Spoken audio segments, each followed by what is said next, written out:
Speaking of big ways and big things, are you ready to get into this big third episode of season 10? I think so. I think I am. Yeah, no, I mean, Thirsty Irma M. Love it. Yep. Just love it. Okay.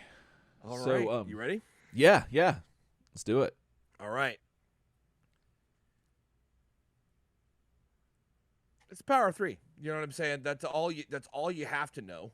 Mhm. There's not much more required to get in the front door, Nope. except to know that this is the third episode of the 10th season and final season of the 1987 TMNT animated series. It aired September 28th of 1996. It was written by Jeffrey Scott and directed by Tony Love, as is this entire final season. No ABC Action Zone. Yeah, that was strange. We're out of the action zone. Mhm. We're out of it. It's gone. And here we are. We just get a cold open. Well, not a cold open, because you got to listen to 2 minutes of that song. Ugh. But after that, Ugh. after a full 2 minutes, Yeah. you can see your episode. All right. So once again, the power of 3, everybody. We're going back to college on this. Are you ready? Yes. Oh, Let's do it. we open up in a nightmare hellscape of demon creatures and traps. You know what I'm saying? Mhm. The Turtles and Carter are there. It's a real cold open. As you can see on the screen, that guy looks like a butthole. And that other guy looks like an old angry Pokemon. That's what you come into. He totally does. That's what you come into. The gentleman on the left looks like something out of All Real Monsters. That'd probably be a nicer. That's a better way. Yes. A better way to say it. You could also say he looks like a rectum. But anyway, Mhm. Mikey, the Turtles, and Carter are just in this jam. They're just, this is life. And there are other things that look like orifices shooting out spikes. Yeah. And you get no explanation. Well, they decide they got to make it through these traps. And Mikey goes leading the charge. But eventually he's alone. And he runs into this crazy dragon creature. Mm-hmm. That has a mouth inside a mouth. Yeah.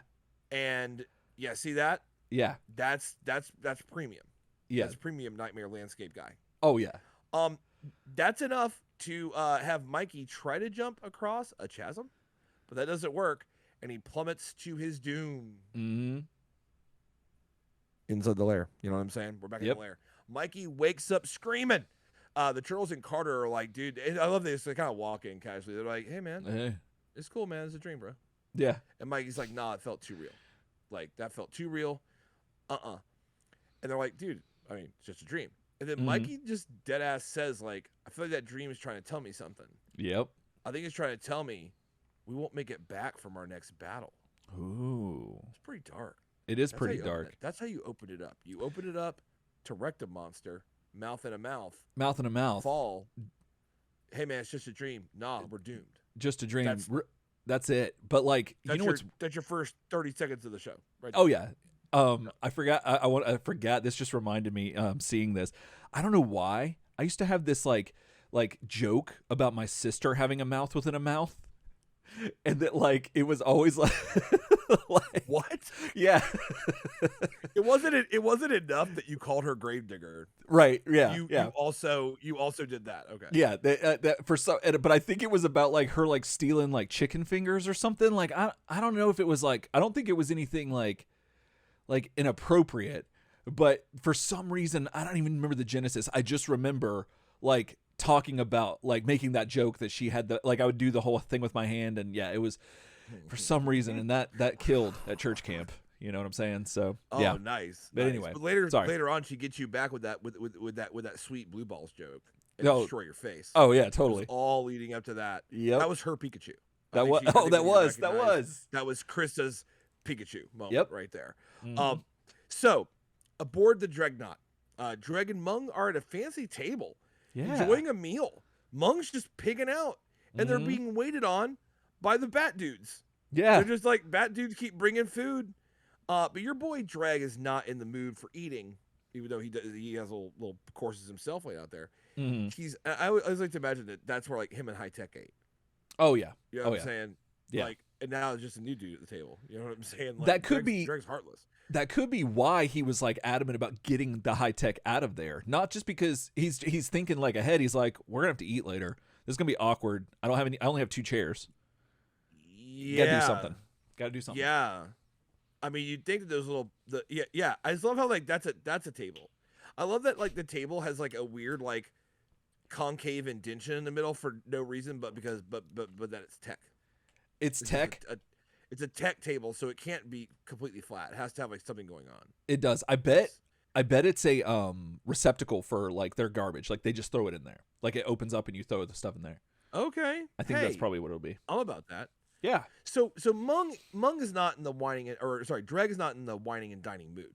He's like, look, man, you eat too much. Tell me what's going on. So Mung's like, hey, Dregg, my microbots are currently constructing the new vortex transporter. That's happening at the power plant on Earth. That there's just not any security there ever, and it never was, and now we just own it. So Indian River Energy Center. That's just mine. I own that, and we're working on the next vortex transporter. That's when Dregg's like, all right, well, I'll give you something. So it turns out that since I finally isolated the genetic mutations in the turtles, I just need to extract that stuff from them so I can transform myself into something bigger and better. You know what I'm saying? Like I can be even better. And I'm sure Mung at some point was like, yeah, but didn't you say if you got like this whole season's been about like if you get a little piece of something, like I have a little piece of turtle shell, a little piece of the vortex, then you could do crazy shit. But like now it's like, well, I guess not. I guess like you need to go suck it out of them.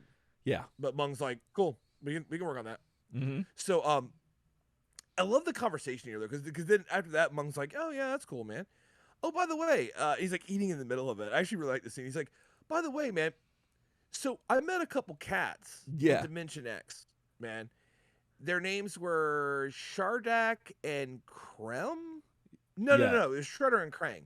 Anyway, those cats told me that they fought the turtles for like years. And and then Mung specifically remembers, he goes, and then this guy Shredder told me that he zapped the turtles with a miniaturization ray, and they killed him. And then we're treated, while he's saying this, we're treated to an actual like an image of this like happening, like a little like thing. He's like he's doing a voiceover, and he turns the turtles really small, and then Krang is in his AT-AT Walker body, and he's like, yeah, turtle, shut your mouth, and then he steps on him, and that's the end. But then Mung comes back to the present, and he's like, yeah, but obviously like that Shredder dude's lying because like they're still here. Turtles out here, Although this does get Dregg's gears turning, though. He's like, oh, just in Dimension X, and I got a vortex going. Okay, I got a vortex transporter in just a second. Let me scheme with my sharp teeth. Okay, so that's happening. So back at the lair, we're gonna need to break this down, Eric. Okay. We need to break, but because the next series of events, I'm like, what's happening? So back in the lair, Donnie has finally, at long last, figured out a way to use his vortex laser to fix Carter's mutations. He's like, I got it fixed. Like, now it's going to match up with Carter's DNA. So, I got to cure it, baby. Right behind this button. You know what I'm saying? Just press a button, cure your ass. But Carter starts to think. He starts to have second thoughts about even getting cured, which makes sense, right? Because Splinter has been just walking around, hammering home these whole, like, you're special because of your mutation, and you make your mutation special, and what happens to a butterfly, and like all this stuff. And honestly, Splinter's been driving home kind of a message of like, maybe you're good like you are, man. Like maybe it's Providence. That's what Splinter's been dropping. And Splinter's like, yo, I was a human, y'all, and like these 4 turtles were just little baby turtles, bro. Right. But like, we got mutated, and look at these cats now. Like they're the TMNT. Now I'm old Dad Splinter with my burnt Cheeto. Look at me, man. I'm good. Like, I don't know, man. Like, I can tell you from this side through, mutation ain't so bad. You know what I'm saying? Every once in a while, they turn me back to Hamayoshi for a minute, and I get to be human. And I'm like, oh, I mean, you use my body. And then he's like, oh, well, no, but I'm back to Splinter. And he seems to be okay with it. So it's not, I just want to open this up by saying it's not unusual that Carter has second thoughts about being cured, because it's been the theme of the entire season. Has been like, Carter, like, you're bummed out about not getting changed back, but man, maybe like Well, maybe like that's a good thing, bro. You know what I'm saying? I think that's the thing they're Maybe definitely that's hitting good. home is kind of just accept. Well, I mean, you could take it a couple different ways. You could just say accept the situations that you're in and just like do what you can, Yeah. which only goes so far. But I think though the thing that I want to talk about though with this is that Carter, the main reason Carter's here is because he investigated the turtles, presumably using the internet, and triangulated where their next attack was going to be or their next battle or whatever, and Yeah. then he went to find them so that he could train under Master Splinter Hamatayoshi. And Yes. we have yet to really see any of that. I think we may have saw like one or two scenes of him actually even interacting with Splinter, because most of the time he's with Donnie T, and that makes me think that Carter might be a fan of that reach, if you know what I'm saying. And so I mean, and that's all fine and good. If Donnie T and him find love, then we're here for that. Like, we support that. Yeah. So, but we're not the biggest fan of Carter's, but we love Donnie and we'll support him with whoever he chooses to spend his life with. Carter's gotten better. He has. Carter's gotten better. That's true. Like, he came in real hot. He's gotten better, more respectful. I think we are supposed to believe that Splinter has been teaching him kind of in the background, and I accept that. I get it, but like he doesn't like acknowledge this at all. Like, it's not like that and I guess I could see from like a human perspective, like where you're thinking about like this disposition that you're in, that you might want to like that overtakes your main reason for being somewhere. However, you knew that Splinter was... Well, I don't remember if he knew that Splinter was a mutant. I don't think he did. No, he didn't know that Splinter was... No, he didn't. He came looking for Hamatayoshi. That's right. Heard he was in the sewers, and then saw he was Splinter. Yeah. Right. So once you're there and you realize that the sensei you wanted is actually a mutant rat, and his 4 sons are mutant turtles, and now you are also a mutant, it would seem like that would line up with like your intentions. Like, that would be like, oh, well, this is kind of what I want to be. Being a mutant lines up with the intention. I also don't think that having a return to Savage Dragon Big Bird is probably like was tops on your list when you came down looking for the teachings of the one true foot master. That's true. Like, I don't know if that was all like maybe that was in the terms and conditions and he said agree, install. Maybe he didn't look. Like, he didn't look. You know didn't read it. Like, yeah, maybe he's got that 5G in him. Who knows? But the thing is, I don't think all that. Maybe they stuck a quarter to him. I mean, you know. They probably did. They probably did. Happen. Even though quarters are non-ferrous, they can't stick to magnetics. I don't understand. Yeah. But it works. It works in the itty bitty. So my thing is like, I don't think all that was like on the menu for Carter. Yeah, that's true. But anyway, like, so Carter wonders aloud audibly. He goes, man, how do I make this difficult decision about being a mutant or not being a mutant? Yeah. And then, of course, a wild Splinter appears. You know what I'm saying? Your boy Splinter's like, oh, I heard that it's my time to do a thing. Out of the tall grass. And now we're gonna break this down. Out of the tall grass, here comes your boy. He says, when does a fly know... Oh my God, my notes are terrible here. Oh, you have it right here. Yeah, right. When does the fly decide to fly? Yeah. He says that. And Raph's like, when it sees a fly swatter, you know what I'm saying? You know what I'm saying? Splinter used to do it, you know what I'm saying? But guys, you know, I'm a right guy, ladies, fellas. And Splinter comes back with like, actually, you jest, but you were correct. And then, of course, Raph's like, well, I don't understand. Like, that's not right. Because what I said doesn't make any sense. Right. You see. I was taking the piss. And then you say I'm right. Which is the minute that this goes sideways. Yeah. So Splinter goes on to say that animals can only make decisions for their own benefit and survival, but that mankind alone is capable of making decisions that also can be for others' benefit. Right. We'll ignore the fact that animals make instinctual decisions based on the welfare of their progeny and not themselves all the time. Right. To ensure the survival of like their bloodline and how humans often act in the same interest. Yeah. Like, typically it's like why does the mom like Hulk out and like lift the car off her kid? I mean, like I mean I'm sure she loves her kid and that's great, but like that comes from like deep lizard brainstem instinct of like save the progeny. I must continue my bloodline. Right. So a lot of animals act in the interest of others. Um, and it doesn't matter because what does that have to do with when does a fly know to fly? When does Right. a fly decide to fly? Like, just walking in on that, in my opinion, like, okay, anyway. Oh, So we're going to get back on. hold on. No. I like what you're going because, like, I wonder if Carter is actually disappointed in Splinter's wisdom that, like, Oh, all we'll this see. stuff that he's just like, okay, this isn't. So now he's just asking me when's a fly. Like that's all. That's all I'm doing down in the yeah, sewers. no. Carter's along for this crazy ride though, because Yeah, Carter's about to say some other shit. that's So true. Carter busts out with like, "Oh, wait a minute, yeah, okay, Splinter. So you're asking me to do what's best for everyone?" And Splinter's like, "Yeah, man, you got it. You got it. You're a great student." And then Carter goes, "I'm a great student. Student, exactly. Student. I'm going back to college." And I'm like, I don't. What the? Yeah, that was out What? of nowhere. He's Yeah. like, "I've made up my mind. I'm going back to college. Cure me, dog." Right. And I'm like, Yes. so. But the problem is Splinter's been trying to convince Carter through his like cryptic bon mots that he drops at any moment, to explore and tame his mutation, and it's a gift, and you make your mutation special, and all this stuff. And now Splinter's fine with this. Splinter's Yeah. like, "Yeah, no, you're good. Do it." And then, how is the decision for Carter to not be a mutant anymore? How is that to the interest of everyone? Yeah, that Like- doesn't make any sense. Because Carter says earlier that he feels like his mutation can help others. Like Right. earlier in this show, he's like, "Well, I feel like I could tame it. It could help people." Yeah.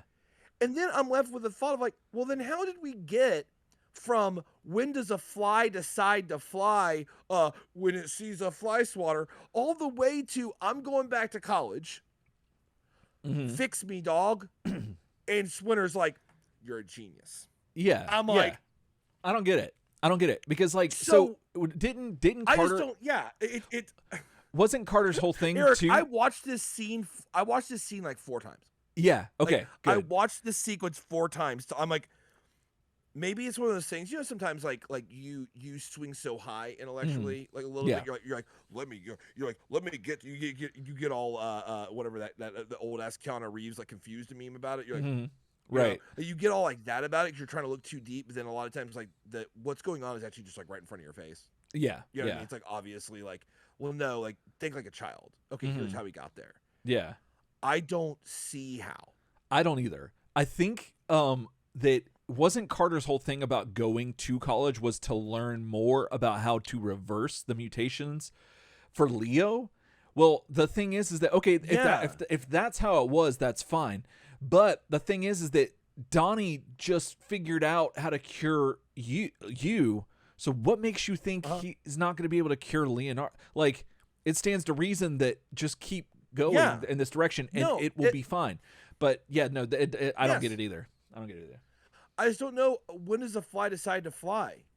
Like, that statement alone is like off center for the entire situation. Yeah. And then the fly swatter was turns things into like, oh, it's a matter of survival. Yeah. And then it's like, okay, it's survival, and then it's like, okay, but then for the mankind alone makes decisions. I guess he's talking about altruism, which doesn't exist. No. So I would expect Splinter of all people to understand that altruism doesn't exist. Yeah. Meanwhile, like, he says that only humans are capable of it, which I guess, I mean, maybe only humans are capable of altruism, but there is no altruistic act. I mean, like, and I'm literally like a mouth breather from Florida. You know what I'm saying? And I know that when it comes to philosophy, so I feel kind of like Splinter should know that. Anyways, we'll dig it more into this later because more crazy stuff happens. So Carter takes the zap. He does. And he's declared genetically stable. It happens. Everyone puts on their goggles because they need goggles to protect themselves from the vortex laser. But the guy who's getting shot with the vortex laser does not need eye protection. Right. That's how the vortex laser works. That's how it always works in everything ever. You see how that thing's shooting directly into his face? Into his face. Oh, yeah. Oh, yeah. The turtles need rays the glasses to shield. Anyway, Yeah, makes no that's sense. just always gonna bother me. It's just, and it's not just the turtles that do that. It's like any time that anything happens, this test subject wears nothing, no safety gear, but the other Right. people wear all this stuff. It's crazy. So the turtles are hype. Like they want to have one last big party with Carter, and he's like, "Nah, fam, hate long goodbyes." Yeah. He turns around, bows to Splinter, thanks him for his teaching. So I think that's where we're also supposed to, it's implied that Splinter has taught him Something. between the scenes, like Yeah. between episodes. Yeah. And then goes to hop on his bike and ride off. You know what I'm saying? Donnie runs out. The whole gang runs out to wish him goodbye. Donnie reminds him that he doesn't have to leave right away. But then your boy Splinter busts in with, "When the eagle is ready to fly, nothing can be gained by remaining in the nest." Mm-hmm. Which is basically Eagles Gotta Fly. Yeah. Which is basically Splinter endorsing the podcast publicly in the past. Yep. Like, we say Eagles Gotta Fly. Yep. We My do. dad, I think his like modus operandi, like if you boiled him down to one concept, it's Eagles Gotta Fly. You know what I'm saying? That's where we got it from. That's a Gary Guy original. Eagles Gotta Fly. And he literally says, when the eagle's ready to fly, nothing can be gained by remaining in the nest, which I feel like that should be like if we had a turtle soup crest, that should be like on the banners, like running on top and like below it. Oh, that'd be amazing. Is that phrase from Splinter. So Eagles Gotta Fly. It's basically, I mean, the Splinter could have saved himself some syllables. And a little bit of breath totally could have. by just looking up and going, "My son, Eagles Gotta Fly." And that'd be it. That'd be You know it. what I'm saying? Because y'all, Eagles Gotta Fly. You know what I'm saying? I mean, like, that's all you need to say about it. That's all you need to say. That's all there is to it. Also, this also kind of proves that Splinter is doing the thing we talked about last week, where he's basically just like crafting like these wise sounding little things in response to anything that's going on around him. Like, like to me, that's what proved that. Okay. Because it's like when the eagle's ready to fly, nothing can be gained by remaining in the nest. And it's like, that doesn't even make sense. Like, well, look, eagles gotta fly. I get that. Eagles gotta fly. Yeah. At the same time, it's like, well, I don't know, like, probably something could be gained by, like, it's not the case that everything can't be gained by remaining in the nest. I mean, it's Why not. would he- It's not. You know what I'm saying? Yeah, it's not applicable to like every situation.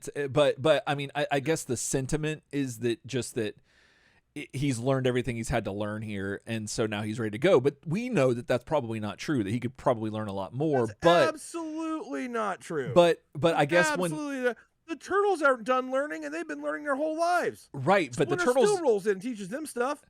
Yeah. And if they've been teenagers yeah. since '87, then they're probably in their 20s now, so they're no longer teenagers, or they shouldn't be. But I mean, but I one wonder thing that might be happening behind the scenes really fast. One thing that might be happening behind the scenes a little bit is that your boy Splinter, I think, just because maybe he doesn't have the authority. I get it. You know what I mean? But I think your boy Splinter, though, right now is on the we grant you entry to this council, but do not grant you the rank of Master Ninja. Oh, so okay. I think that's kind of going back to that, because I don't think Splinter's not really like given the final seal of approval to anybody. The turtles don't have it, that's for sure. And if you're Carter, I mean, to get on the other side of it with Carter could look at that and be like, I'm never going to finish learning here, but I have other stuff to go do. Oh, like, that's a good. That's an interesting point. I used to stay here my whole life and learn from this dude, because he's older than me. So like, okay, you know what I mean? He's ahead of me in the knowledge race. Like, I'm never going to catch up to Splinter. Right, no way I right. can't. So like Splinter is like kind of pulling this thing where he's like acting like he's kind of like neutral in this, but supportive but neutral, and in a way to try to get him out, because he's trying to kick the bum out, essentially, is what you're saying, but in a very nice way. Okay. I can see that. Another thing is that I can see Splinter. So your dad lives in the sewer. Your dad's a rat. Yeah. He used to be a man. He's also your dad, so he's a little older. That's really mean shit to say about my dad, but sure. Oh, sorry, Splinter. Hey, I mean Splinter. What's so special about your dad? What's so special about your dad? Yeah. Yeah. What's so special about your dad? So your dad lives in the sewer. Okay, well that's a hit. He's a rat. He's a rat. He used to be a man. I'm like, yep, and he's old. Okay. Keep talking. Yeah. Keep talking shit. Yep. Just keep going. So, but that's like, great. but Splinter is like, he doesn't really get to go out very often. So he just No. indulges in books. So maybe he found a book with all these sayings in it, Ryan, and he's trying to orchestrate situations to where he can use these phrases because it's a game to him. Like he's trying to like get Oh so yeah, many no. things. If I could totally see that. yeah, if anyone's capable of 5D chess, it's your boy. Yeah. Hamanish. You know what I'm All saying? day, all He day, can run that. all day. So moving forward, we cut to the Newspan building. This is a new corporation in our universe. Yeah. Newspan, and April is showing her footage of Dregg's Chop Shop invasion from last episode to some smarmy dude behind a desk. Yeah. Yeah. So smarmy dude turns around, says, "April, that's great. We'll run on the 11 o'clock news. You're a genius." And then he proceeds to shake her hand by grabbing her limp hand off the desk and then vigorously shaking it. Yeah. And who even shakes hands like that? If you Who watch does? the animation, he's like her hand's just resting on the table. He's like, "Sounds great. We'll play at 11." And he goes in there and grabs her hand up off the table. Turtletarians, if you can manage to shake someone's hand like that in the next week, I need a battle report. Okay, yeah, let us know. Email me at turtleshoopshow@gmail.com. I need to know how that went. Yeah. So I bet you the look on that person's face would go, "What in the hell? Oh, it's a handshake. Wow, Yeah. you're weird." That'd be the process. Yeah. Like, so my goal is to try to do it at some point this week. I'm gonna check in with you next week. I don't know, but it's a real aggro move. It's a real aggro move. And this whole scene is very, very awkward. This whole thing, like her in this building, little awkward, super weird. Yeah, a little weird. I do like the fact that April is a reporter without a home. She's a freelance reporter. It's not the old jumpsuit Channel 6. I got my job at Channel 6. He's going to dock my pay. Go, go, go, go, go. It's none of that story again. They've stuck with it. They destroyed Channel 6 in this continuity, or at least the Channel 6 that we knew of. Yeah. So she is working her job, getting it going. She's a freelance reporter. Oh yeah. So she rushes off to work on her next story, literally by saying, like, "I'm going to rush off and work on my next story," and which I'm glad he likes. I'm sure he's like, "Oh, sounds good. Why'd you tell me that?" Did I shake her hand weird? Do you think right. Charles, did I shake her hand weird? No, boss. No, it's perfectly fine. So she rushes off, gets into an elevator. Yeah. She's gonna, working girl. She's gonna go hit the street and do her thing. 9 to 5. At the nuclear power plant that Mung somehow still occupies with zero problems from the federal government, city officials. Don't worry about it. Army. I'm fine. Yeah. We're good. Dregg and Mung arrive via the newly completed Vortex Transporter. That happens. And Dregg demands that Mung bring Shredder and Krang over from Dimension X. No, good job. How you doing? Doing this now. So Mung attempts this, but the power required is like way more, apparently, than the power plant has, like, in reserves.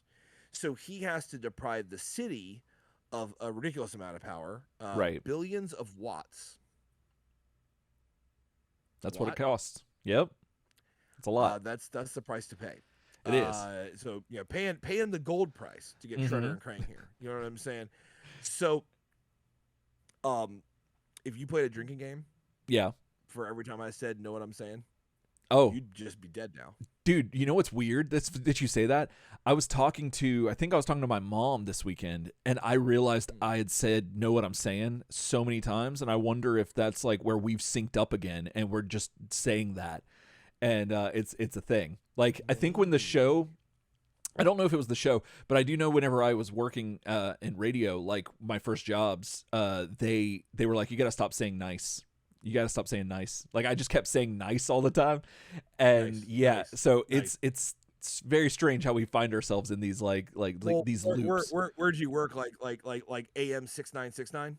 AM 1570, solid gospel. I had a morning show called The Glory Train, and it had a whistle.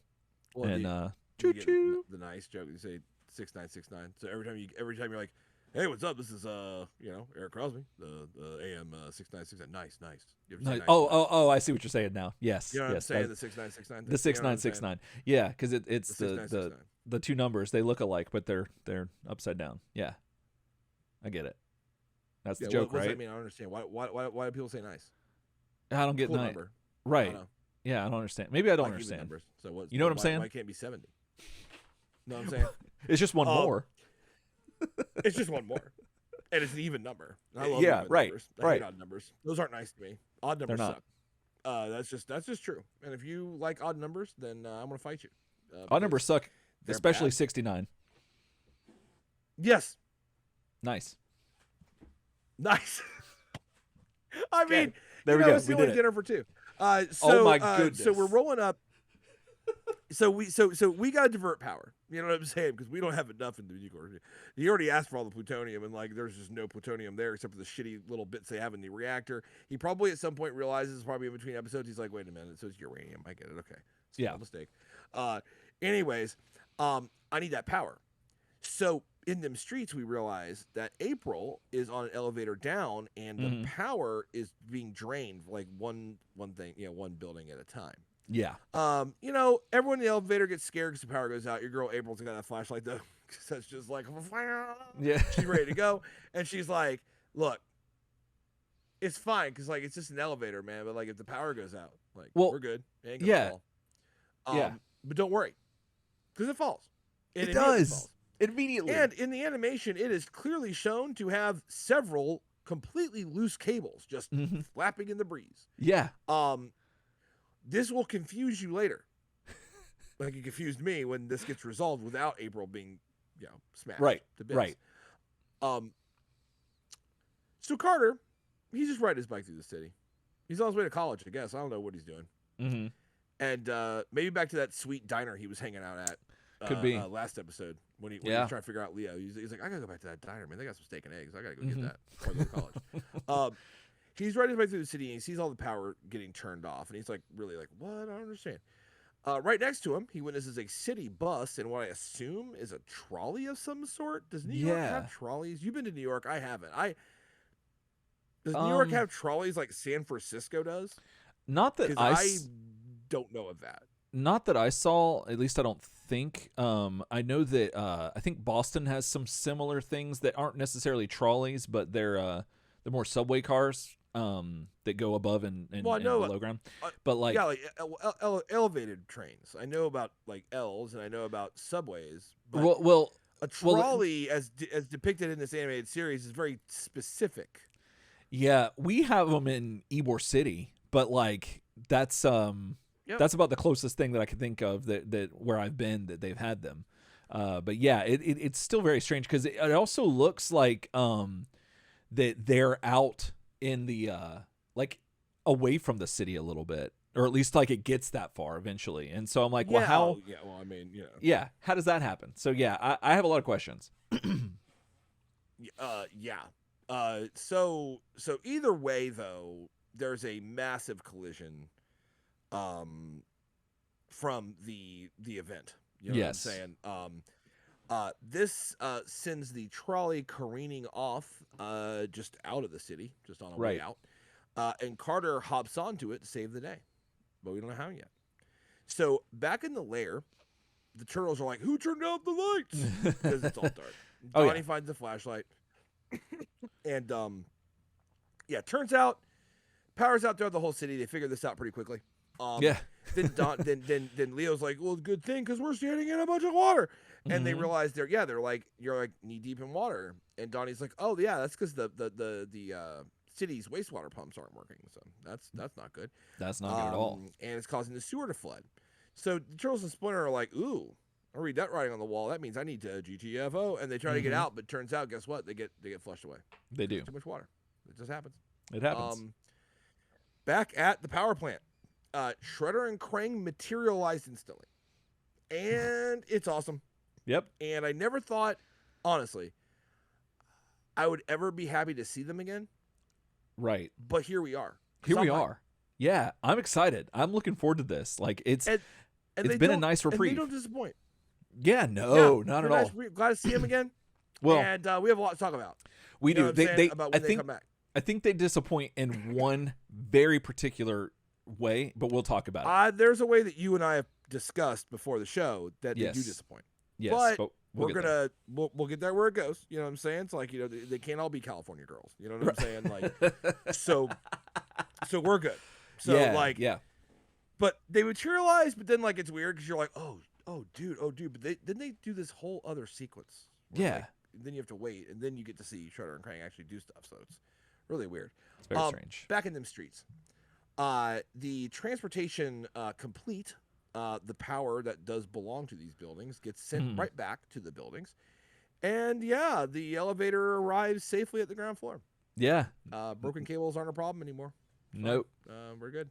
And yeah, April's fine. She gets Yeah. out. She's like, oh man, Like that sucked. But anyway, it's so weird. Like, why did they even have to mention that it wasn't going to fall, and then it falls, but then they don't even, like, being stuck in an elevator, regardless of if it falls or not, is still terrifying. And so, yeah, exactly. If like, they that, were that wanting, that's literally my worst fear. Probably. Yeah, one of my worst fears is being stuck in an elevator. If they wanted to give a reason for these people to rush out when the elevator, like they didn't need to, they just have it be stuck for a minute, and that's reason enough. But I guess they needed to make it to where these people would run out of the elevator for some reason. But yeah, that makes no sense. Either way, yeah, it's a little action, I guess, but it's fine because the cables aren't torn. They don't. She's fine. So Carter on board the runaway trolley. It, I had to go ahead. I made a call to New York, and I had to check and make sure that just to make sure that this wasn't a runaway train situation. Okay. Trolley cars resemble trains in a lot of ways. They have seats oriented in a way that a train is. It's shaped like a train car. Yeah. So calling up to the regional authority, they told me that a trolley is is different than a train, mainly because it is electrically powered and does not contain any more contiguous cars. It also does not have an engine car or an engine that pulls or pushes the trolley. It is self motivated. Okay. So I can tell you it was kind of a close call. I really had to double check. This is not a runaway train situation. Okay. I just want to let you guys know that because you might be like, okay, so like, where's Soul Asylum then? Where are the missing and exploited kids? Yeah. And you'd be like, is Carter the stranger on the train? Because when you start the train thing up, you got to start asking yourself, stranger on a train, girl on a train, it just goes train, back. Yeah. Ninjas on a train. I mean, it all unrolls. It all. And I'm just gonna let you. You just need to go spool that in. This is not runaway train. They're not going to use your. They're not going to use your little body in Hollywood. It's fine. No. It's just a trolley. It's just a trolley. Runaway trolley, guys. Okay, so that being said, it's still dangerous. It is. So basically, it's heading toward a raging river right outside New York. Because it literally looks like the Colorado Rapids over there. It does. And it's fine because Carter grabs a metal bar from the roof, snaps that off like he's mutated, but he's not, guys. But he's not. Don't forget, he's cured. You know what I'm saying? He's been cured all right. So he jams the metal pole in the wheels. That stops it. Yeah. Now that would rip your arm off. Hands down. Yeah. No, and I'm a little angry at this way this resolved because like he literally just got cured of mutation. Yes. Like he's literally only as strong as a human. Right. So he probably, and once again, it's writing. It is what it is. Probably should have found a better way to divert it that required like his mind and not ultimately a physical solution. Yeah, like, that's true. Jamming the piece of metal in the wheels is an intelligent fix to it. Right. But when the guy reaches up and like snaps off like a 2-inch thick like steel or aluminum beam from the top of this roof. Right. And then jams it down in there with sufficient force to jam the wheel. Unharmed. While it's moving. It's moving. Yeah. Like, that's not normal strength. No. Now, the Turtles, it's funny. We don't see normal people doing things in this show often. Right. Because most of the characters aren't average humans. April's an average human. Yeah. But the Turtles are mutated. So they have strength to do stuff that we don't have because they're unique biological beings. They do. Splinter is also a unique biological being who can have the strength to do things that we don't understand. Right. Shredder's a normal human. He's just a person. He is just a person. It's not for him to determine. That's true. But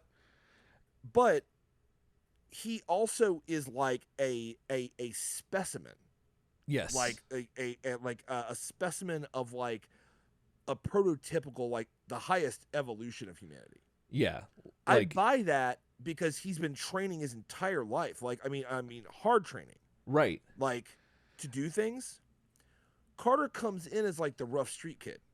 So while Yes. I'm not saying that Carter doesn't have the potential to do this kind of thing, and he's definitely got the smarts to think about, like, oh, in the moment, oh yeah, I'll do this. In a storyline where the whole idea is that he can't turn into Savage Dragon Big Bird to physically stop the problem, he has to use his Right. head. This is kind of a brute force way to stop a runaway trolley. It is. And like Kind of weird. to your point though, the turtles and most people in this show they have the ability that are generally like, well, no, even mutants that like the turtles especially, we don't see them do things like this. We don't really see them rip things off the wall. Like that doesn't happen very often. They mostly just exhibit like a little bit of like maybe agility and strength, but like nothing like watch me rip this piece of metal out. Like that's not like a focal point for it, which is strange considering that now that like to your point that he's a human now, that I guess you could make the argument that they're like having his body having gone through the transformation so much that it's somehow being that his body is still the same as Savage Dragon Big Bird, that there might be something there, but that's a stretch. So yeah, I agree with you though. Like that was a little strange to make that happen. Yeah, if he would have like used his brain, like that like him and Donnie T hanging out, like building hyper realistic simulators in 1996 kind of brain, Yeah. then he could like, I feel like that would have been a good fix. And maybe if it got really hairy, maybe the trolley rolls over, maybe it like it goes spinning, and then like he's got to like physically as a human help people out of it. Right. And it's hard, and he barely gets it done, and he's like, oh my god, like Savage Dragon Big Bird would have just stepped outside and just stopped this thing. Right. But now I got like people potentially injured. I've got like the whole thing just went up in flames. Like I had to pull like this lady out, and like I barely made it with my own life. Right. That's the kind of thing I'd like to see out of like, damn, I just got proven to me like 2 minutes after I got cured how Savage Dragon Big Bird might have been a blessing, not a curse. Right. You know what I'm saying? Oh yeah. Take a drink. Yeah. So, I think that I would. The only thing that would have redeemed this is if he would have asked himself, "Well, when does the fly stop the train, the trolley? When does the fly stop the trolley?" If he would have asked that, that would have made perfect sense, and I would have totally redeemed this. But he doesn't. And then like Splinter appears in the moon, like he did in the OVA cartoon, and then he goes like, "Runaway train never coming back, Right. runaway train on a one-way track," and like Carter looks up, he's like, Ryan said this is a trolley and it's not a train. Like, why are we talking about trains still? Why are you singing that? And then like everyone starts singing it, and Carter's like, awesome. Now I'm insane. Oh wow, no, that cure sucks. I'm not. Yeah. No, Jesus, no, I'm not down for that. Yep. Nope. Well, it's okay. Carter's showing some results. Carter's showing some Splinter appearing in a moon and singing "Runaway Train." It's I great. need to see that. We need some fan art of that. Yes. So, okay. So then Carter's a little mixed up because Carter just starts dropping too much knowledge on too many people all at once. So Carter gets out and he's like, all right, well, I did that. Damn. And the trolley driver rolls up and he's like, hey, man, like, thanks for saving our lives, dude. And Carter's like, barely did it. Right. And I'm like, what the hell was that? Barely. I'm like, okay, you stopped the trolley without it flipping, and everyone's okay. I feel no like casualties. You saved it. Like you just saved the people. But then Carter's like I gotta find a way to like do this impression. So the guy goes, hey, thanks, kid, you saved our lives. And Carter's like, barely.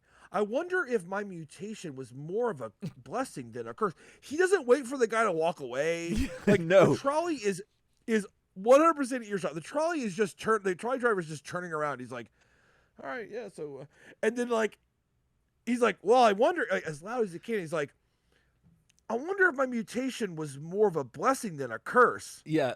Well, Carter, got to deal with it. And this guy's got to be like, that kid just talked about like, so the kid that saves us like crazy though. Well, like, yeah. Like I like the idea that let me go. Yeah, let me go help this lady out of the trolley. I like the idea that his hand is still on Carter's shoulder as he's saying that, but he's halfway turned around. Yes. So it's awkward. It's like, do I take my hand off or do I what do I? Oh my God, that's beautiful. I love it. Carter's so weird. It's really awkward. And then Carter just talks. Carter's like, yeah. So anyway, I mean, that literally be like if like I saved your life and you were like, oh dude, oh my God, thanks for saving my life. I'm like, yeah, barely. Anyway, so should I have murdered my wife? Like, or should I have like tried something else? Like, I mean, it's literally like what you're like. That's what you're doing. Like, might as well you be. turn around, it's like it's like I wonder how long it'll take for the poison to reach the water supply. Right. Like as someone turns around, like it's like the craziest thing you could possibly say. This guy's gonna be like mutant, especially because Dregg's been running that anti-mutant propaganda. Right. Yeah. So now he hears mutation. He's probably like, can I call the authorities? You know what I'm saying? Like, anyway. So Carter basically ends it with like, well, I mean, it is what it is. Mm-hmm. So I'm out, heading out. So back in the sewer, the Turtles and Splinter are being washed away down the sewer. Mikey thinks he finds a surfboard, but guess what? Guess what? It's an alligator. It's an alligator. Hey, I love here this. all the time. It happens here all the time. Like I'll fall in like a retention pond. That's what we do in Florida. Like we'll just be like, I want to walk to 7-Eleven, and you fall into a retention pond. Yeah, that just happens. So what happens is oftentimes you see something green floating, and you're like, well, I mean, turns out like at least 64% of surfboards are green. You didn't that's know true. That, but turns out, and you're like, all right, so like that's a surfboard, and then it's like that's a gator. It's a gator. And you have two choices. Do you go for your cred points by just trying to surf on the gator anyway? Mm-hmm. Sometimes you can pull that off. You can. Or do you yip up and run? And Mikey chooses to yip up and run. I don't blame him. He's no. Either way is valid. It's from New York. Like he doesn't know how to deal with that. He's not Florida man. He's not Florida man. Alligator. No, it's fine. Exactly. So he's like, yeah, nah, opt out. I'm a Yankee dude. I don't know nothing about these alligators. And he opts out. So the Turtles and Splinter wind up getting washed down a whirlpool. And I love these moments because right before commercial break, you see it's going to happen. You know it's commercial break. You know what I'm saying? And they're getting rolled down the whirlpool. Mm-hmm. And Leo just shouts, Sensei! And that would have been the last words he ever said. Yeah. That's me and you at that four-way stop situation. It's better than my last words. Yeah. Like if your last words were in a comic, it would have been like, in the Mirage, like whenever someone's like, and they have the little pop. Yeah. Like, remember it looks like the Walmart logo? Yeah. Remember that? That's basically what you did. You did a real life. In real life at that four-way stop when we almost died. That's the last words Leo could have probably said. Could have been, but no. Sensei. That was it. That's cute. You know it is, and it's cute. It's him seeking after his father. Last thoughts. Yeah. His last thoughts. And those are my last thoughts hosting this review. Well, there you go. Well, so after they after they went down the drainage pipe, which I feel like that's a thing we've seen quite a bit. This should be nothing. They should have a contingency plan for this. Like this should be they're in the sewers anyway. They should have. I guess you could argue that they become complacent, that like they feel like they don't need to. But I don't know. I feel like I would have like something in mind to like make sure that I'm insulated from that kind of situation. But yeah, we're also living honestly in kind of like a mixed exposure type situation, right? Because like the turtles themselves are being waterborne creatures, amphibians. They can handle themselves. But unfortunately, like a rat is like infamously not prepared to deal with water. I mean, there's like rats from a sinking ship. There's all these sayings that basically say rats like, they'll like kill you to get on that board. Like, there's all kind of stories about that, right? Oh yeah. So like that's an unfortunate place. I always imagine like trying to save Splinter from a flooding sewer would be a lot like what they tell you about trying to save someone from like drowning. Yeah. Like you need to watch out because like they're flailing and they'll pull you down with them. Right. Kind of thing. I feel like Splinter's probably like that. Right. Oh, definitely. Like, instinctually, can't help it. Like, so they're really they're kind of living with a very vulnerable person that's very vulnerable to the flooding. So you think that they even for that reason alone they would have a contingency plan for the flooding, right? Because like Splinter's in no shape being an older person and being a rat who I mean, rats on a sinking ship. You know what I'm saying? I mean, like, yeah. I feel like it. Yeah, I'm a little surprised. Yeah, that's definitely against him. They might also have that thing where Splinter has shown, we saw Air Splinter a while back, where he did that that 45-degree jump, and or was it 90-degree? Oh yeah.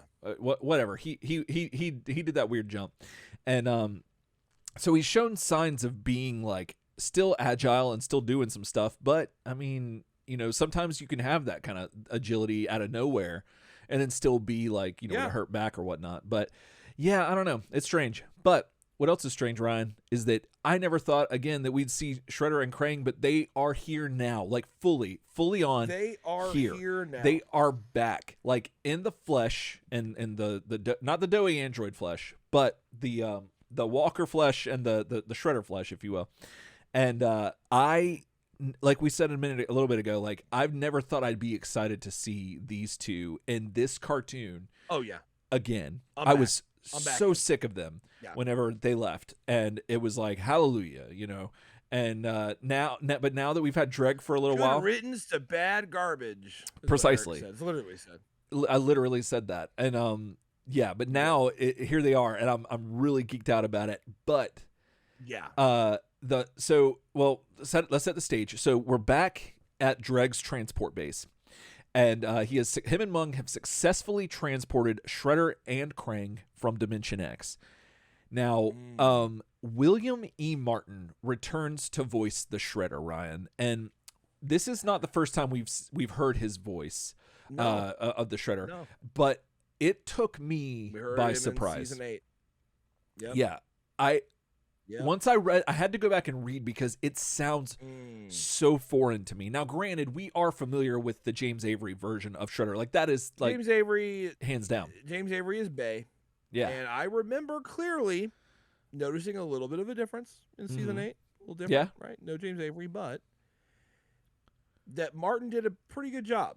Mm-hmm. Like, it wasn't Avery, but whatever. This Shredder sounds like Dregg. It sounds like he forgot how to do the Shredder accent. Right. And he's like, what if I just sounded like an alien man? He sounds kind of like, what are you doing here? Like that's kind of like, do you know what I'm saying? That's the sound he has. It's really like garbled and kind of low and like guttural and like cracks sometimes. And there's a lot of like fluid in it. Yeah, you know what I mean? now like the alien, like that kind of thing to it. I'm like, what the hell are you doing? Right. Well, now here's the thing. So he's been in Dimension X, which is when he's not from there, and he's a human. Now, granted, the neutrino, I think, the neutrino hot rod and teenagers from Dimension X, so they have familiarity with that, but they were not necessarily human. They're also not human. Right. They are certainly not human. Right. So Shredder. I just realized that he has his arms crossed in this picture, and that's got to be something that you instinctively do, but he hurts himself all the time doing that because of his gauntlets. Well, like, how does that work? I mean, that's called, it works like self-flagellation. Right. Good. That's how it works. That's how it works. So, but I wonder if like Dimension X could have like affected his vocal cords. Like the air there might be a little different. Like we can live there. I am 100 in for that. Right. If it still sounded like Shredder, but his voice was messed up. Also, if you added coughing. Right. Like that would have been cool. Yeah. Messed up. That would have been badass. Right. But no, unfortunately, it's just kind of a bad voice. It feels like they're trying to do a different take on Shredder. He also, the writing, his dialogue doesn't sound like Shredder at all. Like just his choice of words and what he says in what moments. Yeah. Just doesn't sound like Shredder. It doesn't. There's a lot of stuff that seems different than how we're used to seeing Shredder. But then again, he's been in a different place. Him and Krang have a punk rock ass attitude. Oh, yeah. And that kind of makes up for some of that with me. It totally does. I'm right there with you. Yeah. So, also, Pat Fraley, returns to voice Krang, and he does a fantastic job. Like, Krang's the right best back from the old days. Yeah, this is the best Krang I think that we've got in a while. Like, as far as the animated series. So I am super all about this. Well, in classic form, Dregg introduces himself to Shredder and Krang, and he says that he needs their help. And he calls himself a conqueror of worlds, ruler of men. And Krang astutely inquires why their assistance is needed if he's such an accomplished conqueror, which is like fantastic. I love the saltiness of it. Bring me this Krang all the time. Yeah. Bring me this pithy, like bratty Krang. I like my favorite Krang is when he's bratty like this. Oh yeah, and you see like because it's an aspect of the character, right? Oh, like, definitely. It's there in the character, and they really did it in the OVA. Remember the OVA we reviewed? The animated. I mean, he was bratty as hell. It was awesome. He was great. Yeah, and that definitely. His first words are like, "So if you're such a great conqueror, what do you need our help for?" Yeah. I love that. I do too. Like that's his first words back on Earth. Yeah, and, yeah. He's been literally plucked out of Dimension X by methods unknown and dropped in a place that he does not know. He doesn't know this is Earth. This is just like a place with a dude. And he's like, if you're so great, what do you need with me, man? And I'm surprised. That's punk rock as hell. Like, it is amazing. It is. I'm surprised that he isn't familiar with Dregg, actually, which is interesting because you would think that Krang tends to have like he's a warlord, a vast knowledge of different warlords and different like conquerors and stuff like that. But I definitely love what they're doing. Well, I do want to. I'm sorry. I do want to interject one thing. I don't want to make this thing go on forever. But one thing I do want to interject though is that if you think about it, Dregg is shown as when he first arrives in season 8, he's shown as returning from season 9. He's shown as returning from a battle on the far flung edges of this galaxy. That's true. He's on the way home. That's right. And whatever. Yeah. In my head canon, or I think it's pretty not necessarily my head canon, but I think it's easy to maybe think that Dregg has basically came up to prominence on the edge of the galaxy. Okay. And has come back in, and so he's kind of like maybe new to the game. Like that's fair. He has become a conqueror of worlds and ruler of men way out there, but he's not come in this far. And like, so Krang doesn't know about this guy. This guy got like Battlefield promoted out there to be in that situation. I like that. I like that. It seems like a lot's, a lot's gone on since Krang and Shredder have been in Dimension X, and Dregg actually doubles down on that by telling them that the turtles have hyper mutated, so that's why you don't know that I need your help, because that's a thing that's changed since you've been gone. And Dregg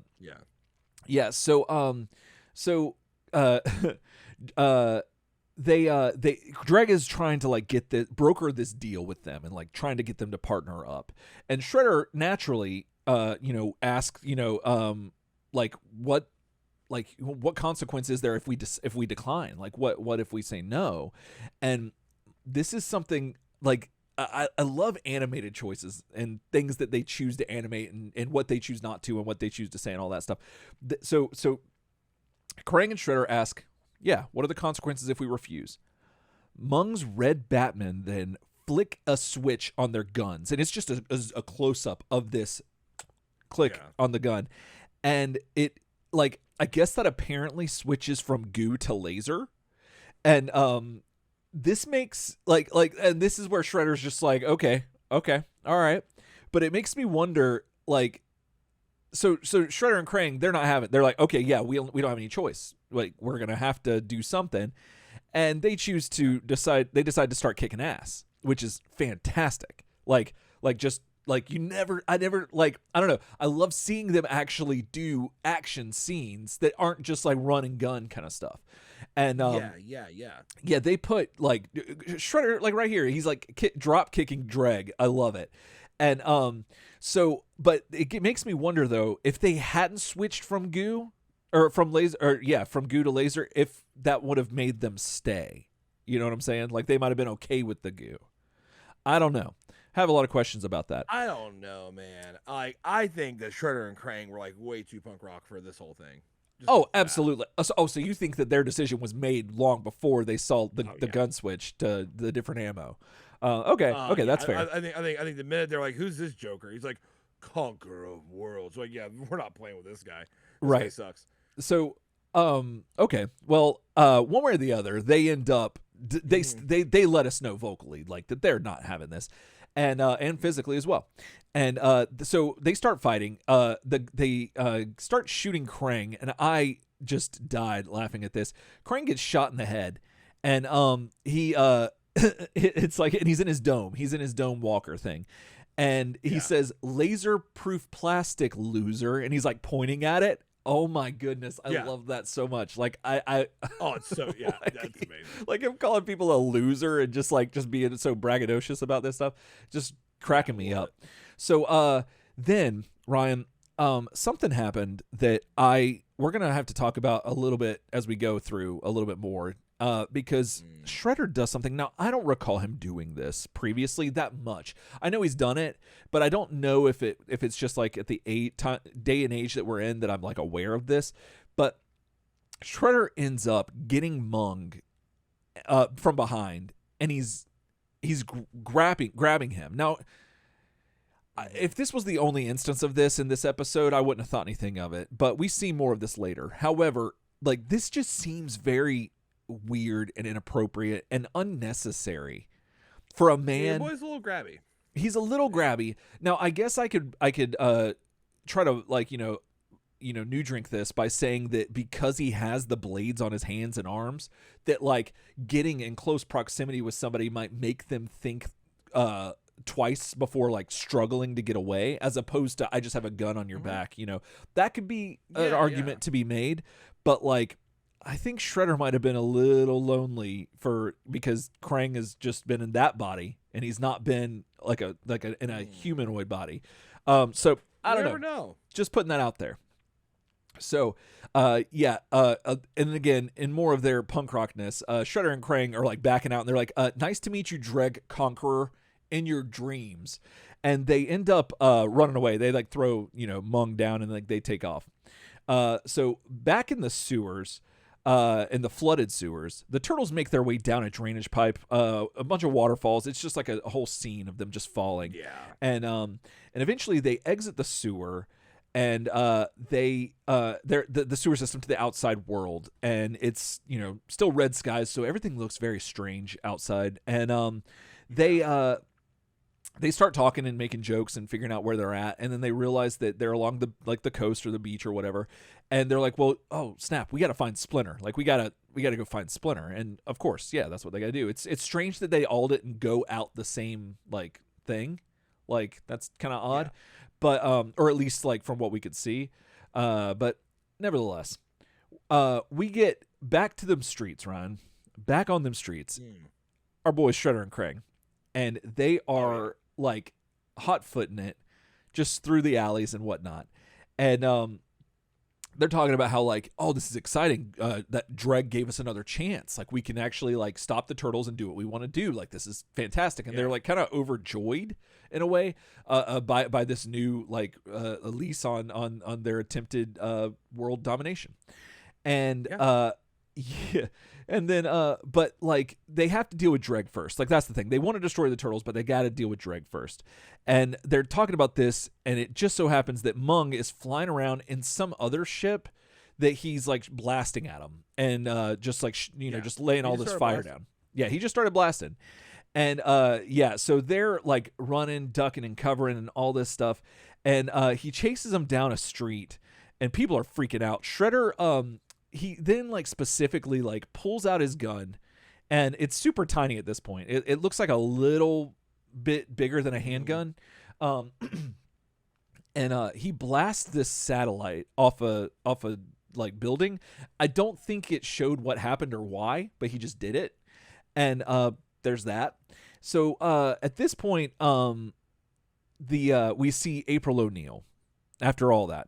We're in traffic. April's in her hot red sports car, and she's just like, she's trying to figure out this is before, well, the internet's around, but not everyone has like, cell phones, although she has a Turtlecom. So, and I mean, GPS wasn't going to be around for a hot minute, so she's got no reason to know why that's happening. Right. Like the best chance would be the radio, I guess, but so she's there in traffic, and she's trying to, just figure out like what's going on. Then Ryan, out of all the cars in this scene, our friends, Shredder and Krang, find April O'Neil's car. Now, this is not a car that she had previously. Or, well, they might have seen it before they left for Dimension X. Because I think she's had it since the Red Skies. Your girl's level of flexing has gone up to the point where she's driving the baddest looking car on the street right now. She did, yeah. And they're trying to evade a dude in a spaceship shooting stuff. I think they went for the sportiest looking car. That's a fair assessment. Okay, that's cool. And you said it's the cars in that frame. That's true. Those are some jobber ass cars. Like, that's nothing. There's a truck, old beat up K car, a damn Jeep, like, and then you got this like badass like Supra looking thing. Yeah, right. I'm getting in that. Right. And so yeah, like I hadn't thought of it that way, but you're absolutely right. Yeah, that's probably why they did pick it.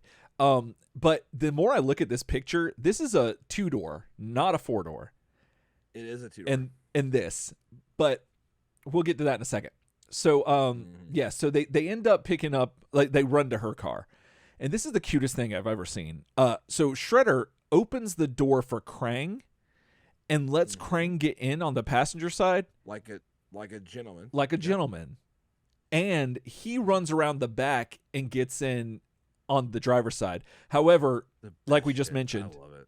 Yeah, I love that. Like that is art. Or that was like art animation.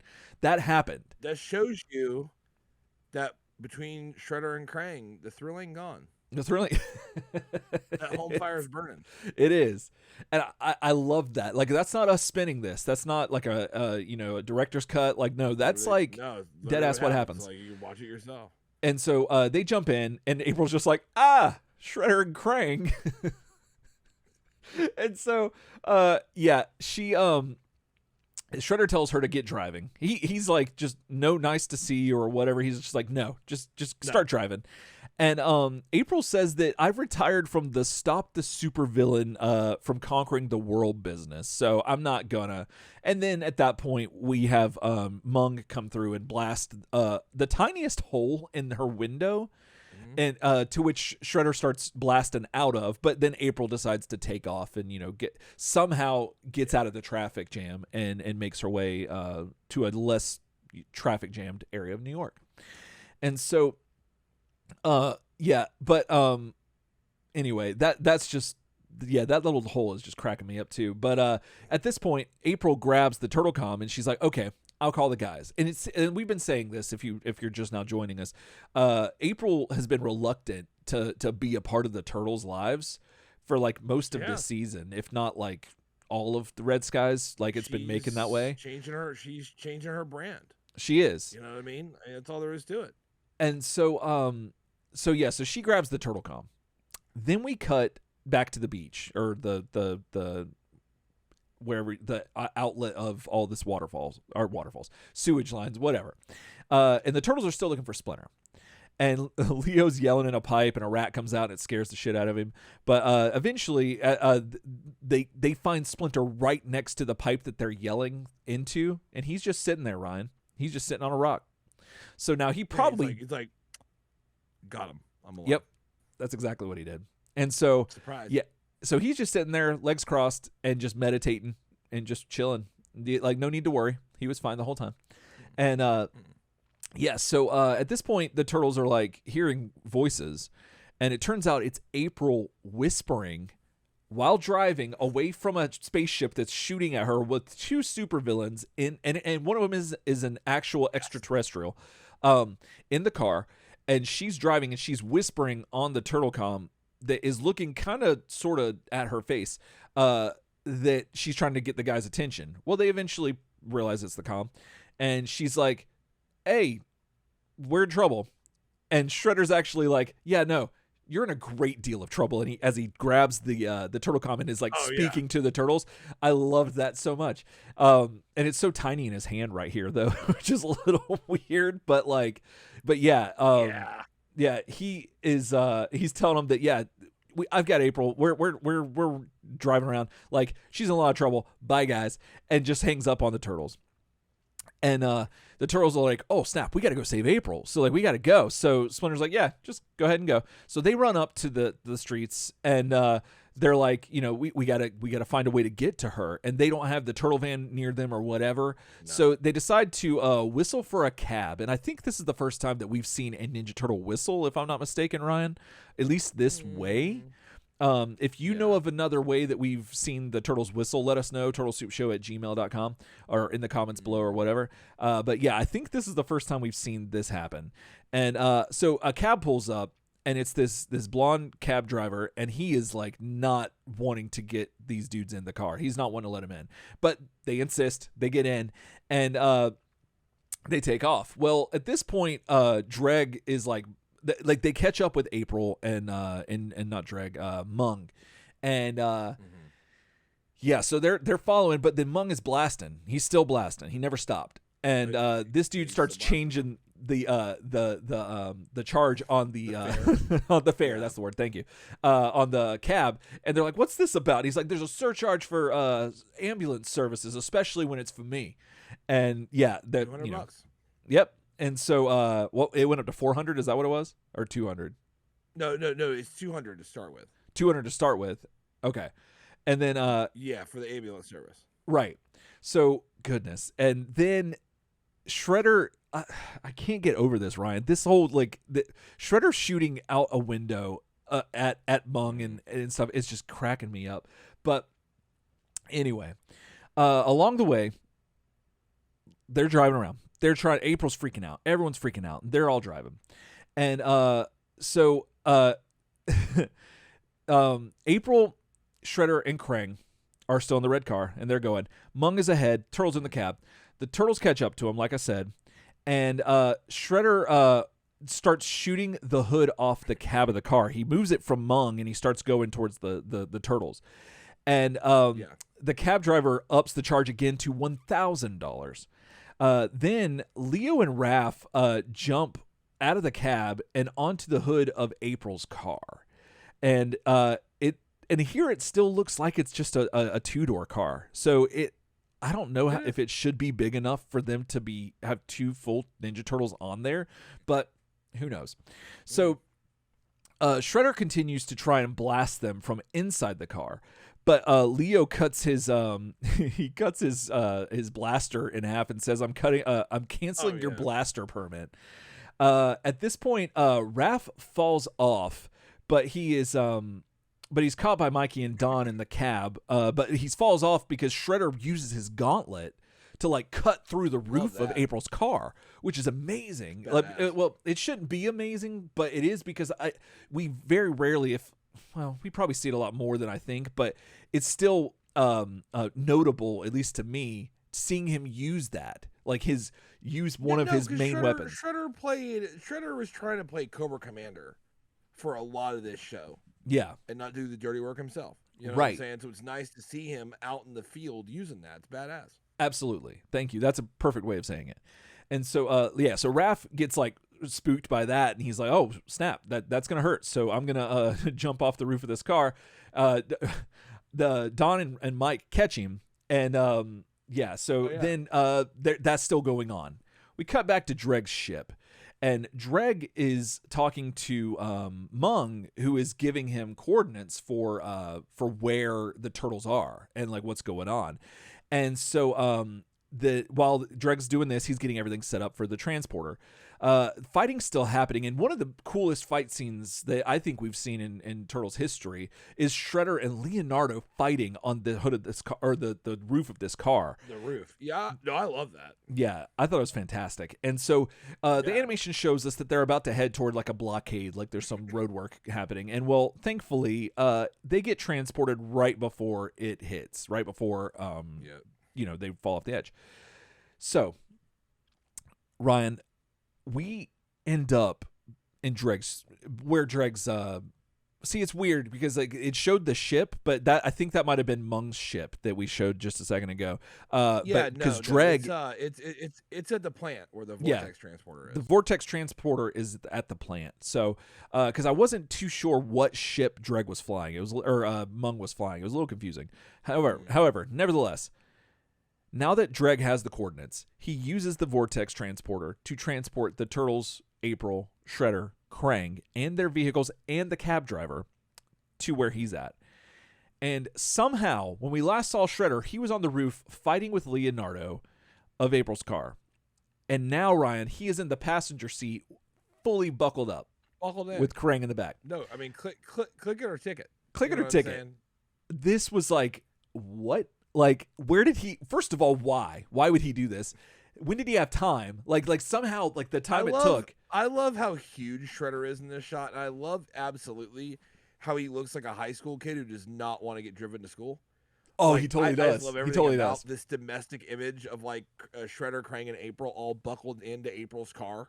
It's like the funniest actual just like cutback. That might be why they honestly put him back in there because that's hilarious. Oh, I mean, yeah. it's and I like to think that. Error, yeah. But I think it's genius. I think it is give too. Us this screenshot is what they were trying to do from the past. Exactly. Yeah. This is like they did this for us. I think the animators did because this is just too funny. Seeing supervillains doing like very civilized domesticated things is always your average domestic stuff is really funny. Then the Turtles declare that one thing you can always count on besides them is that they're going to resist. And so fighting starts to happen. And I got to say real quick, the animation in this episode alone has been like leaps and bounds better than some of the stuff we've been seeing. And I don't know fully what it is, but like, some of this stuff just, I mean, I say that, but then looking at Leonardo's feet in this shot is a little weird. But no. I mean, no, you're talking about the animation though, right? Like, I mean, sometimes certain still frames can look weird, but like, it's smooth and fluid, and there's a lot of little stuff going on. There's a lot of detail in this fight scene, which is cool. Yeah, and I think that though a lot more of the budget went to the animation because in this fight scene, there's a lot of lasers that happen that are like better.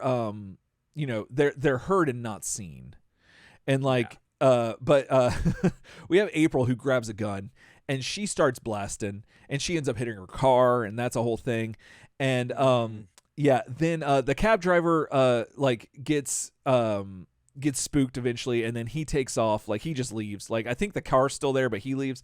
And with all the damages, he racks the final fare up to I think it's like 13,500. Yeah, and he's like, no fare's worth all this, and he hauls butt. And I'm like, the other good reason to haul ass is honestly like the Turtles ain't gonna pay you $13,500. Like that's not gonna happen. They're not. They don't have that. Yeah, you might as well. They're still paying off their weapons. You know what I'm saying? I mean, like, what are you exactly? Yeah. And April's still got her Sony bill to pay, so like there's a lot of debt here. Well, so Shredder then does again the grappling thing. Yeah, he gets handsy one more time out here. He gets handsy with Michelangelo. Game's over, you repugnant reptile, is what he says, and it's. See, here Michelangelo's gripping his gauntlets and stuff like that, so he's obviously getting cut up. That has to be why he's doing this, but it still seems very strange to me. And he's just having this person close to him. It's like he wants like some like warmth. Well, are the turtles cold-blooded? They have to be, right? Yeah. Like I know turtles are. We discussed how they actually can't be. Because there's so many situations where they've been in like really cold environments and they would just have like torpor and die. Right. So like no. Okay. Like they're not cold-blooded. Okay, so because Shredder's a competent, they simply can't be. He's probably an incompetent villain at times, but as far as like a person, he's very competent. Like he's smart, intelligent. He can deduce some things, and so what I want to, I was just gonna say he knows that like the turtles are probably warm, or maybe it doesn't even have anything to do with warmth. Maybe it's just this thing that this is his, like he just wants a body, especially the turtles, because he's like, I don't know, not fetishize them, but like kind of like the like where you fall in love, like almost like Stockholm syndrome a little bit. That maybe he's like fantasized about defeating the turtles so much that it's like become this thing that he needs them close. Like I don't know. Well, I mean, the other explanation besides some kind of weird like desire to hold a turtle or Mung or just hold an alien for a little while just to feel nice and safe and comfy, is that the main difference between the theater of battle that Shredder previously fought in and the theater of battle he finds himself in now is there are a ton more blasters.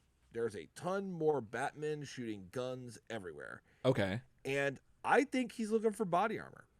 Oh, that's a good point. He's looking for some of that sweet bottle armor, body armor, and I think that's why he got behind Mung like that. Because he sees a lot of blasting. That's why he got behind Mikey like that. That's true. He's just like, okay, that's a good point. A little bit. There's a lot of goo, a lot of lasers flying everywhere, and I ain't going down alone. Yeah, that's true. That is a very good point. I do like that. So, okay, so all right, so while Shredder has Mikey using him as body armor essentially, and threatening that he's going to end him as well, the turtles come up and say to let him go, and Krang comes up behind them and says, no, drop your weapons, and the turtles do, but all of their weapons roll for some reason, so Krang ends up getting tripped up over Donatello's bow staff and whatnot, and he ends up falling into the taxi cab that I guess the door was left open because of the taxi driver leaving. And so eventually Shredder Mikey throws Shredder into the back seat, and they go in, they take Shredder's gun and they put that they wedge it on the gas and they let the car go. And it takes off and it hits some curbs and stuff and it's just going. But then so so it's just driving and I'm like, that's so dangerous. They could seeing the turtles do something quite like that. We've seen them maybe cause things to explode, but put two beings in a car and let it go. No, that's some kill him. Just let him go get killed. That's some Mirage, just kill the cops kind of thing. It's some Mirage shit. It is some Mirage shit. That's what they did back then. And so it is. Anyway, Dregg dodges the taxi as it crumples into some machine, and he opens the cab and offers an alliance to Shredder and Krang again, to team up. And so Shredder and they begrudgingly agree. And Dregg gives Shredder a laser gun, and he starts blasting at the turtles. Well, Donnie says that there's one chance to stop them and for the others to cover him. So Raph picks up a laser gun and starts blasting, which is a rare sight for turtles because they don't usually use guns, but they have on occasion. That's another sight that goes back to Mirage. It's true. Issue 4, I think so. And so, which also deal with the transport pad and stuff. So yeah, a lot of throwbacks here. So yeah, Donnie runs over to the transport controllers, and he puts in some coordinates. Turns out it's the lair coordinates, and he's got this weird look on his face, it's super weird. I love it, but it's super weird. What this does is it opens a portal with all the water that was flooded in the sewer coming into the the middle of the transport pad, and so this is just gonna flood the whole thing. And so the turtles then and this flushes Shredder and Krang and Dregg to the floor. The turtles then stand over them and say that they're sending them back to Dimension X. Shredder freaks out, runs over to some switch and pulls it. This apparently is draining the reactor core of the vortex transporter. And that's bad news. It's going to cause an explosion and all kinds of things. And at this point, Leo runs over it, pushes Shredder out of the way, and stops the reactor core from overreacting.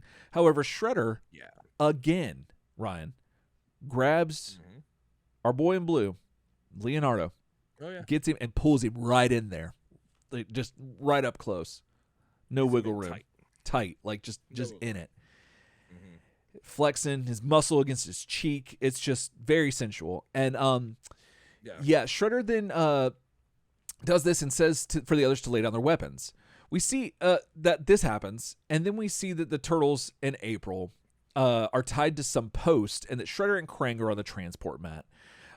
Dregg then he flips the switch and he heads over to join them as they're transported somewhere outside of New York. Ryan, we find our boy Carter, and he's driving around and on his motorcycle, and he stops, takes off his helmet, looks back at New York, and wonders if he's doing the right thing. And he's like, how the guys are doing.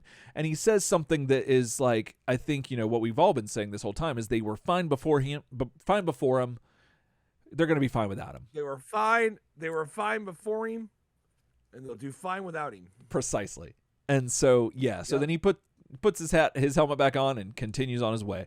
So at this point, back presumably on the Dreadnought, I'm not too sure where we're at. Nope. Back at the power plant. Is this still the power plant? Because they got on the transport mat. And so that wouldn't be maybe they're back on the Dreadnought. Yeah, I'm not entirely sure. Maybe so. I can't tell sometimes. It really does. I mean, he has a like a MO for these kind of like fashion and like whatever interior design. That's what I was trying to say. So we see the turtles in like these kind of glass coffin refrigerator type science things that you're usually shown your protagonist in at some point in science fiction. And Mung is over near some machine with some green goop and like some vials or whatever and some hoses and whatnot. He's doing his thing. We get a reference to something, and I don't know if you know anything about this. I didn't get a chance to look this up, but Mikey asks if this reminds the turtles of anything, and Raph says yes, and he cites the invasion of the Alazoids, directed by Ed Cood, 1957. And I wasn't able to look this up, but it's like this is one of the things that longtime Turtletarians will know that like we generally like will look this stuff up and like try to figure it out. I believe Ryan's on the case right now, and this is something that is like one of those things that it's probably a throwaway line, or it's definitely a reference because they're naming it. But I'm just curious why they choose to do this. Like, why are they choosing to throw this into something? The name alone. Nope, the closest you get is a movie called Invasion of the Reptoids, which was a movie made in 2011. Nope, that's just an internal reference to the fact that they're always watching those kind of like schlocky B horror movies. It's interesting though that they named somebody and gave a year. Like that's just strange. Like I can see them saying, "Yeah, Invasions of the Alazoids" well, you or remember whatever. that whole season that all they did was watch movies? Yeah, because they beat about how bored they were because Shredder and Krang were gone. Yes. And bro. So, I wonder if that's a throwback to this. Stayed in the dome. Yeah, stayed in the dome. It has to be, because that's just so strange for them to throw that out there, especially when this is going to come back to be this whole situation is going to be another reference to something we've already seen. So, at this point, Dregg is pontificating about how in a few moments I will be the most powerful being in the universe. And he explains to the turtles what's been happening. Like all the stuff they stole from him and stuff like that is cobbled together with the stuff they've extracted from the turtles, which is what he's doing currently, is extracting their DNA or whatever. And like this is going to be the stuff that he's going to use to make himself the greatest in the universe. And so as Dregg's talking about all this, Shredder's looking at this beaker of like glowing ooze kind of material and stuff. And your boy Shredder's like, when am I going to make my play? Right, exactly. Yeah, he's running all the strategies and trying to like figure out like what he's going to do. As Dregg's talking about like their mutations and all this stuff, and at this point, Shredder turns and grabs Mung again. No blasters in sight, really. Just grabs Mung, and he and Krang orders Dregg on the table. Dregg then says, "But I can make you a super being. Like I thought we were gonna work together. What are you doing? Why are you like quadruple crossing me again? Yeah.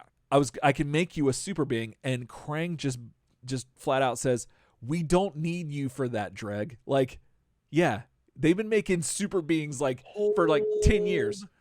Blooded. That is so cold-blooded. I love that though. That's amazing. It was fantastic. And so Shredder eventually, or then commands Mung to transfuse him and Krang with the turtle's mutagen. So then Dregg ends up pressing a button, which is able to unleash the microbots. The microbots then come out and they put shackles on Shredder and Krang. They also then make 2 other operating tables, if I'm not mistaken. And Dregg starts cackling, and he's just like, yeah, this was my plan all along. I was going to get y'all in on this too, and have all the turtles plus y'all like mutated all together with me and all this stuff. And yeah, well, he kind of clarifies like with the turtles, strength of their mutation, and with your combined like intelligence, right? I'm gonna be like brains and brawn. Oh, that's right. Yeah, right? he said mental energy divides it up. Yeah, mental energy is what he said. Yeah. So so pretty that best of both worlds, I guess, is what he's looking for. But it's neat that he kind of anticipated this and that he was playing the long game, and I kind of like that. So they start the process and it appears to be working. We end up seeing a shadow that goes past. Oh, I forgot to mention April's here too, but she's in like this red. She's in a cell briefly. Yeah, she's in like a force field kind of thing. Right, but it's the same thing that Leo was in last episode. But I think that his bars were blue and hers are red now for some reason. But a shadow passes her, and then it passes the turtles as we see them in here. And Michelangelo goes, "Oh, my dream," and we get a to be continued, which is dream. Yeah, no, I mean like I'm not like. Pretty rare for 87 animated series, and don't hate it. So that's kind of love it. That's the episode. My dream. Yeah. And my dream. Yeah, it's weird that they. I don't know. How do you feel about this? What do you think? Like, because this is rare form for the turtles to be in. You know, man, I gotta say that the TAS giveth and striketh and give a flower. You know what I'm saying? Right. I mean, like it's kind of like what this is. So I wasn't the biggest fan of like the Splinter like reversal of like Splinter's wise advice. Like makes no sense. Carter seems to just choose whatever he thinks. Right. And then Splinter's like, you're very wise. And I'm like, okay.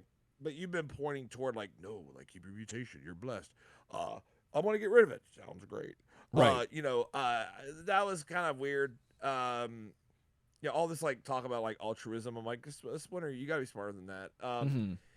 That part was kind of weird because I just didn't like the way that like Carter did. I just didn't like the way that all went down. I feel like they've been building this up over the last 2 episodes.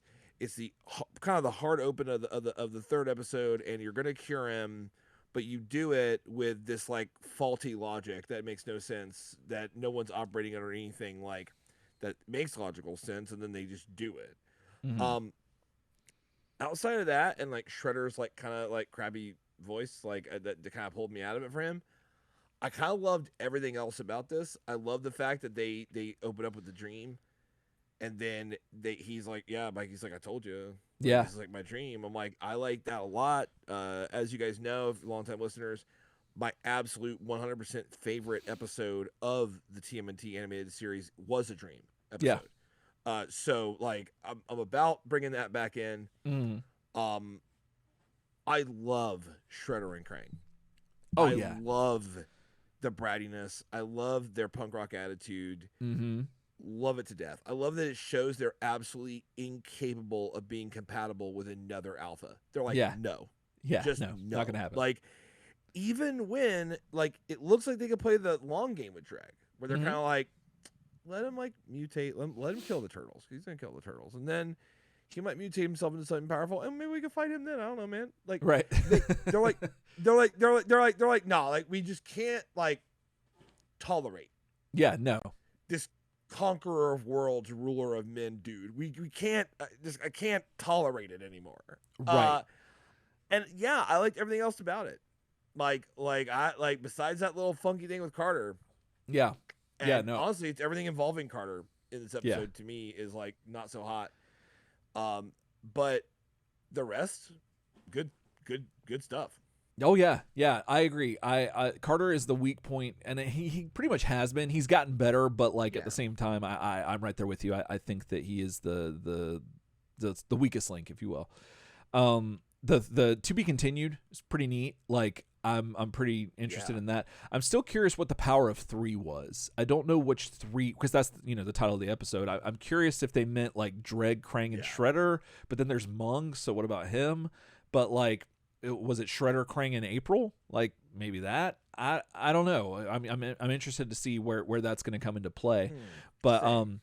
but yeah, but the to be continued's always neat, but it's very trippy in this episode, especially because we mentioned off mic that like these episodes, especially season 10, have felt a little strange because we've done like 10 seasons. We're doing 10 seasons of this show, and there's a beat that they hit that they usually do, and so sometime in the like the middle, like you can tell when the climax is and when it's gonna turn over. Yeah, you're waiting for it to resolve. Yeah.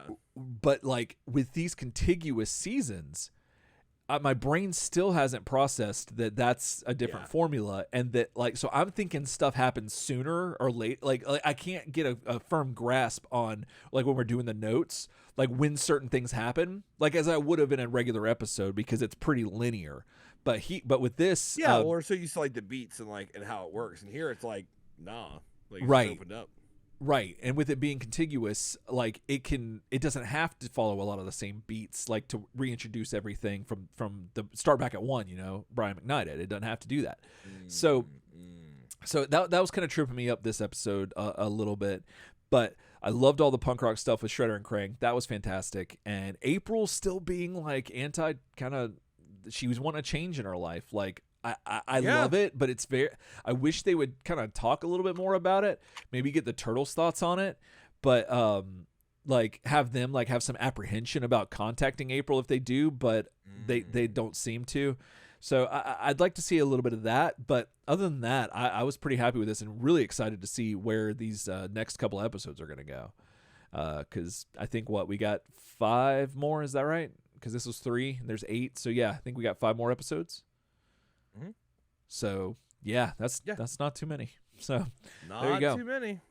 Well, that's gonna do it for this episode of Turtle Soup. So thank you everyone for showing up and watching on YouTube and being in the chat. We sincerely appreciate y'all, and thank you for everybody who's listening.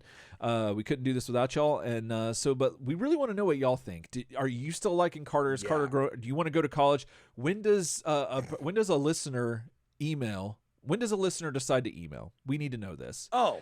And so, that's great. You mean maybe the answer I'll give is Wisecrack and Raph is when they hear of a contest. That's true. That is a very that could be. So you get to like say, "Oh, I know you're joking, but actually you're right." But you're right. What? Yeah, you're exactly right. What? Huh? I'm right. Let me record that. Wait a minute. And play that back. So you can do that by turtlesoupshow@gmail.com. You can also go to the home of the internet, turtlesoupshow.com. Has all our old episodes, has like links to everything. It's a bunch of stuff up there. Likewise, we're on YouTube. We got all of our stuff. Well, we're getting all of our stuff put on there eventually, but it's slowly but surely coming along. And so that'll be a destination to go to. Subscribe, like, comment. That helps us out a lot. And as we mentioned earlier, you can be entered to win the TMNT 87 Turtle Van box set, Ryan's own. And so then you could also go to the Facebook group. That's where a lot of stuff happens, where a lot of news for the show and turtle-related stuff happens and shared with other fans of the podcast, and a lot of good people there. You can follow us on Instagram, Turtle Soup Show with the underscores between each word. We're on a lot of the other socials, so just look for us there that way. And then, and if you want to find ways to help support the channel, you can do so by looking in the subscription or description below. But also, pretty much the best way to do it, I say the best. I mean, the best of the best go here. I just got to put it that way. They go to Patreon, and they're like, I'm gonna throw some pennies the boys' way. You know what I'm saying? And they go there and they find a lot of cool stuff. As 100 pennies a month, everybody. Right. You Just can use be 100 pennies. helping support the podcast, showing your support so we don't say clang, and helping us to get through the electrified seaweed that is our lives. Yes. And the cost of producing a show such as this. And we have many of your fellow Turtletarians have taken on the task and for a very long time, and we sincerely appreciate all of them, and past and present. And so if you feel like joining that elite group of people, you could do so by going to patreon.com and looking for Turtle Soup and find We Done Been Making a Podcast. And so speaking of being done, been making a podcast, we're done been making this episode. So else time? Eagles gotta fly. That's what's